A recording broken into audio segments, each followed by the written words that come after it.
Hey, what's up guys? So I made a video a few weeks ago with my friend Marco.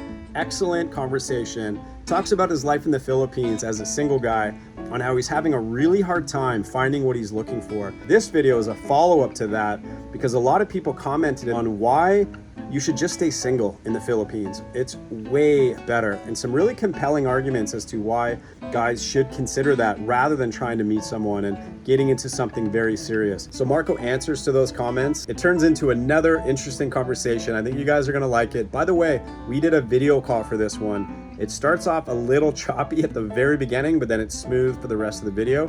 So don't worry about that. Let's get to it. All right, what's up, Marco? Everybody. This is Marco. If you haven't seen the recent video with Marco, here he is. Mark. It is good to see you again, my brother. Dude, Ricky Choppin. Marco, right when you said that, it went, yes. It started choking. We're in the Philippines.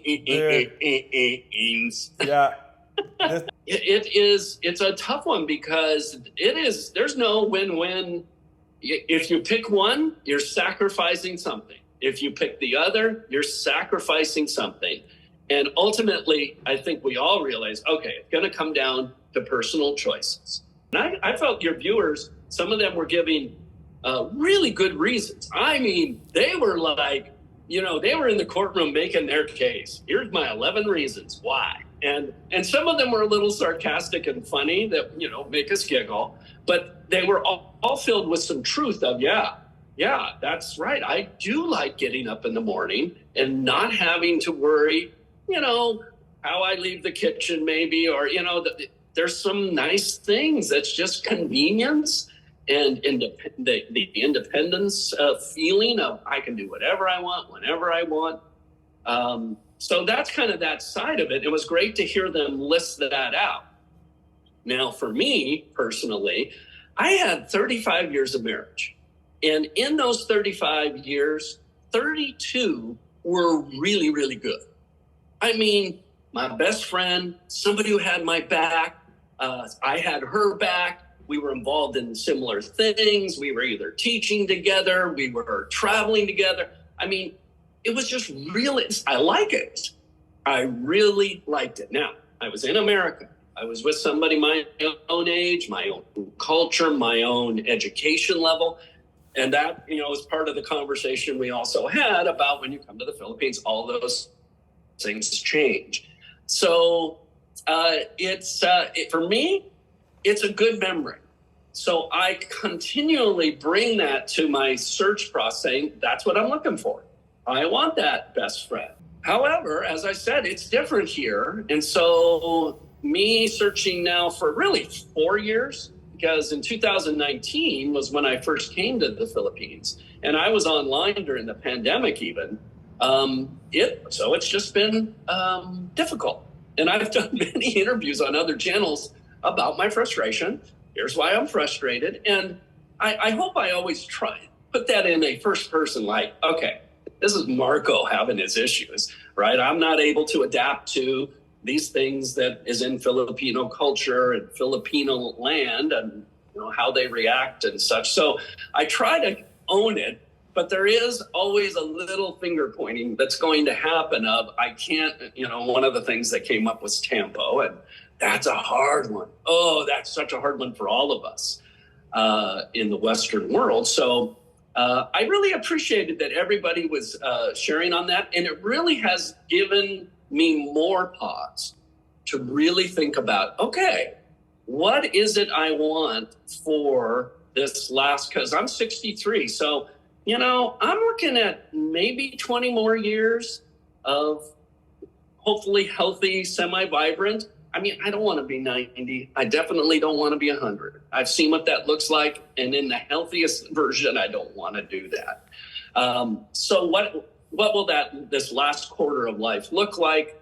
But ultimately, I can easily romanticize the single life, traveling, dating, meeting women in these beautiful locations and maybe having a 2-week relationship. I try to always be upfront about that if that's what I think it's going to be.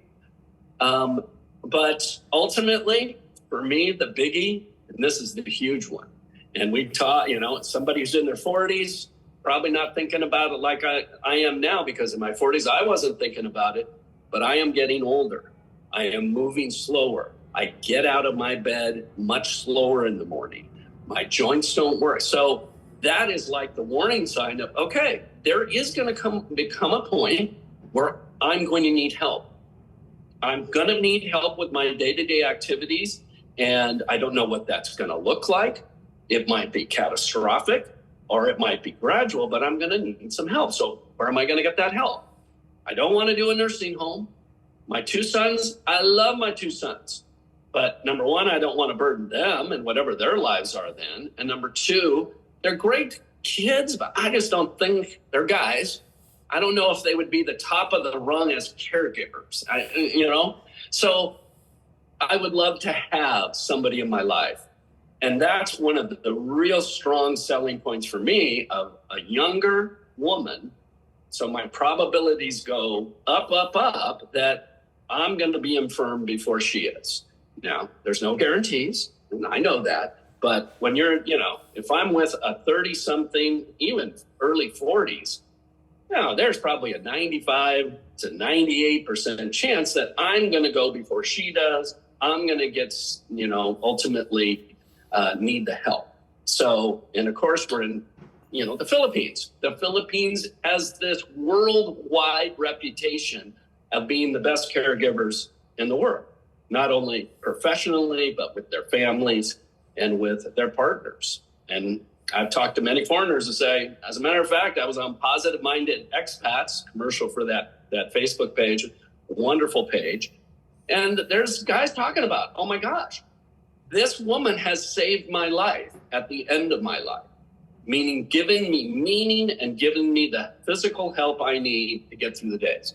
So that is huge. That's something I think about all the time. A lot of guys that come here are getting to that age where they're at least at a retirement age. Most guys I've talked to, there is a element of the caregiving mixed in with everything else. So what would you say to those people that are going to say, oh, he just wants to use a Filipina as a caregiver, that Marco is just being selfish? I've talked about the equation, right? It's a mathematical equation, and there's balance, hopefully, on both sides of the equation. So for us, for me, talking right now of having a younger Filipina who can then take care of me, that's like this huge positive. And of course, there's all these other positives as well.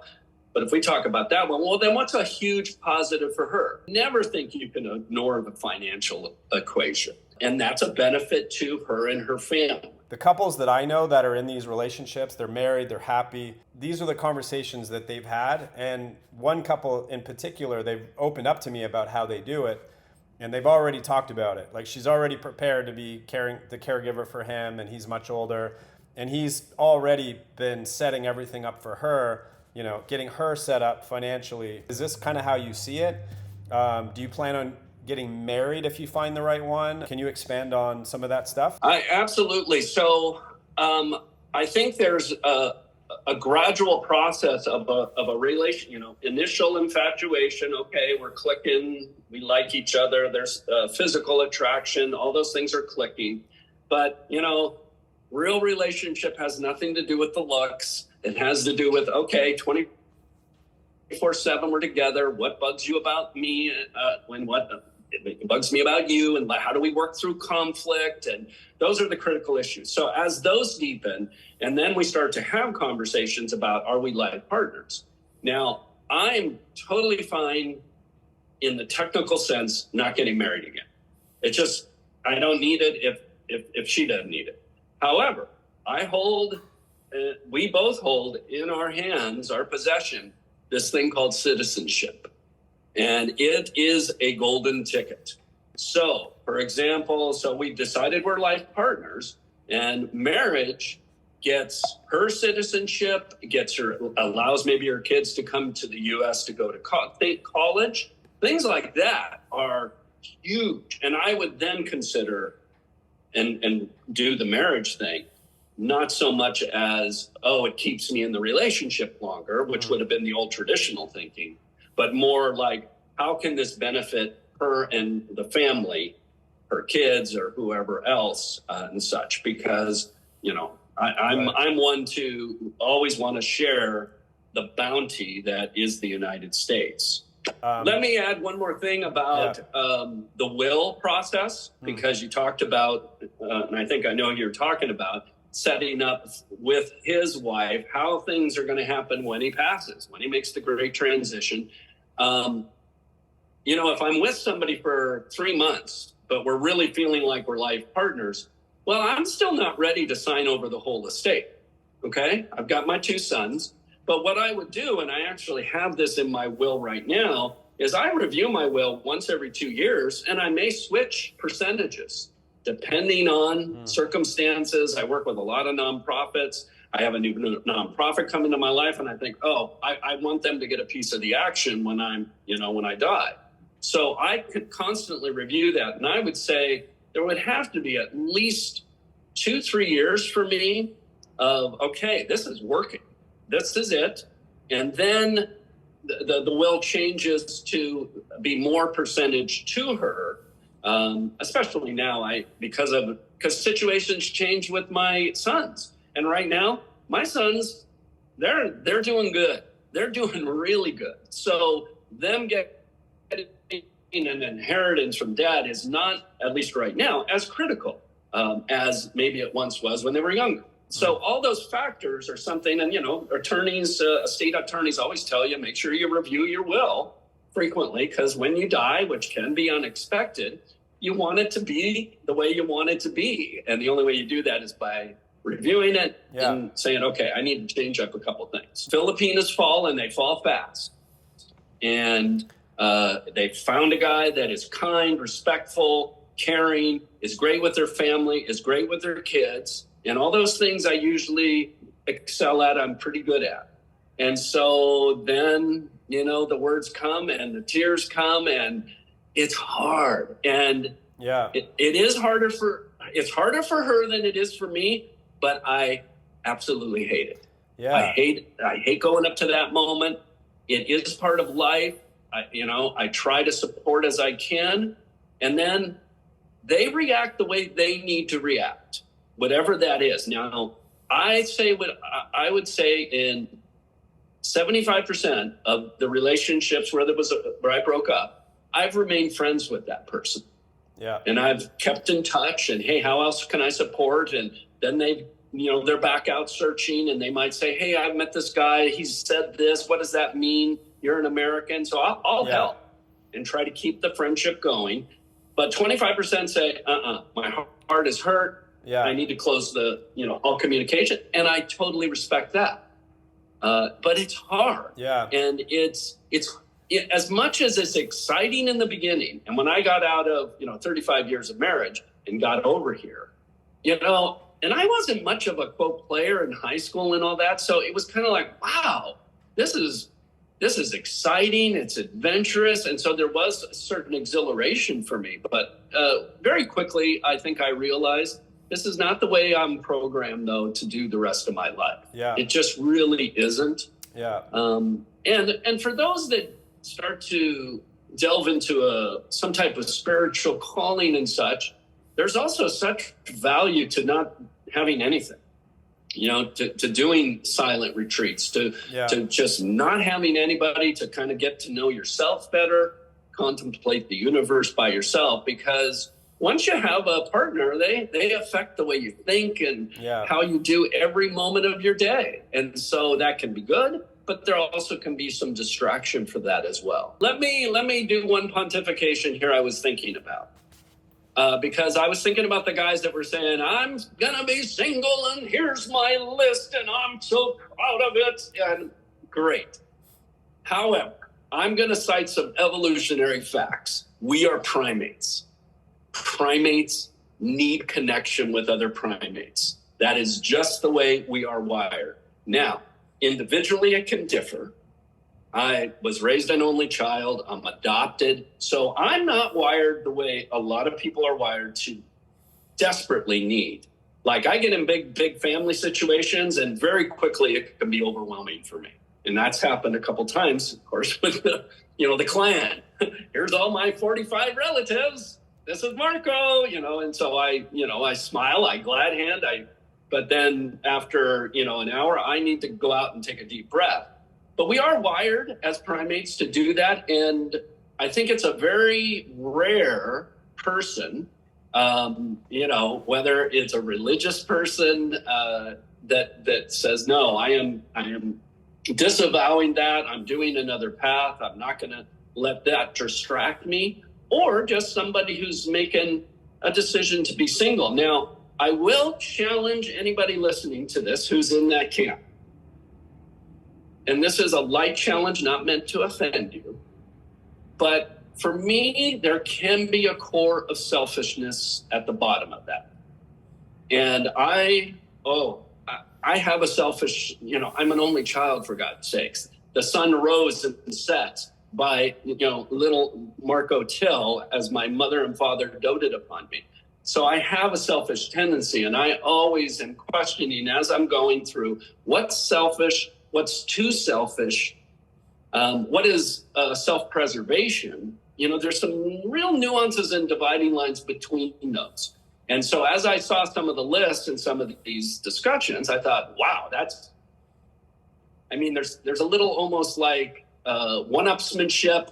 Hey, look what I'm doing this. Nobody's telling me what to do. And I always feel like there's some energy behind that. Like, I'm saying, like, you can do whatever you want to do. You don't have to justify to me, but let's talk about it. But if there's an energy behind it that might indicate whatever selfishness, that comes down to that person, their own journey of self-awareness. And I know for you and I, having talked about our own journeys, that's a difficult journey,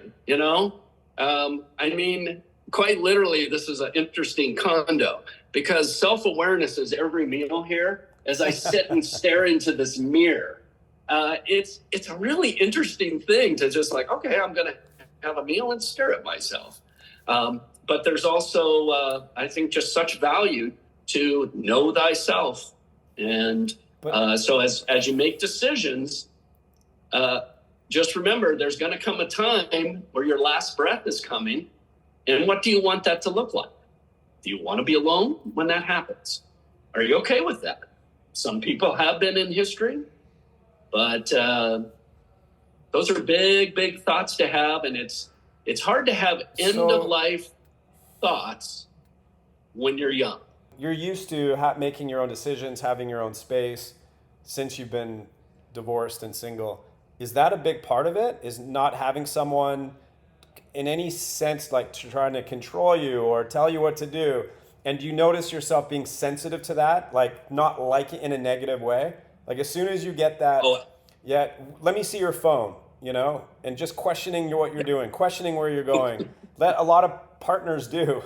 It's like, I don't want anything to do with that. No tolerance. Yeah. My phone? How dare you, man? Right. Okay, so this is something it's good to recognize it. And a lot of guys would say, you need to let go. You need to let go of that. And then what's the balance? And with Filipinas having a more tendency to being maybe insecure, call it tempo, call it these things. Anyways, these are things for guys to think about, because as we get older, we become more set in our ways. And do we want to just let go of any of these things and accept this stuff, or do we want to find the perfect girl that's going to mold to all of our ways, Marco? Because we are set a little bit in our ways, and maybe we don't have a high tolerance for certain things that that are required in a relationship, in a lot of relationships, right? Yeah, I definitely would. Just going to say, we get used to what we get used to. We're creatures of habit. And the longer I am single, now 6 years out of the divorce, the more I'm set in my ways.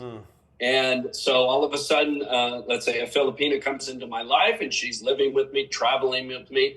Okay, that shifts a lot. That shifts a lot of the way I'm doing things. Now I'm trading off some wonderful things, especially in the infatuation and, everything's perfect. But I am also sacrificing some pieces that are my normal routine in the morning, or we all get used to that. And when I talk to friends who are single, let's say they're getting to be 65, 70, 75, and they've been single a long time, they talk about it is just like almost, there's no way I can go back to a relationship because I'm too set in my ways. And some of these ways will not work in a relationship. And they just admit it. And then they go about, being to whatever degree of happiness they find. And I have friends who are very happy single. I have friends who I feel like they say they're happy single, but I kind of feel like, okay, sometimes you don't sound too happy. But it's, comes down to this really personal choice that we certainly all are going to respect the choice. But boy, having these discussions as you and I right now are contemplating, okay, what are we going to do? And as you said, I'm the same way. I've had many thoughts of maybe my life partner will not come from the Philippines. As much as I love the Philippines, so far, the type of girl that I'm attracted to is in the very 1% of 1% type person. And I've met a couple now, they may be taken or something or already married, but it's like, okay, that's a real rarity. And, how do you search that out? So it's difficult. Well, there you go, guys. Another good one with Marco. Thank you for that. I appreciate the conversation, Marco. What do you guys think? Have you thought of those things before? Are you on the same page? Do you have differing opinions? Leave it in the comment section below. Have you thought of the caregiving aspect? Is that part of your plan, part of your reasoning for finding a younger partner in the Philippines? I thought Marco made some really good points with that. And I'd love to hear your thoughts. Thanks for watching. I appreciate it. More videos to come soon. Thanks again. Ciao.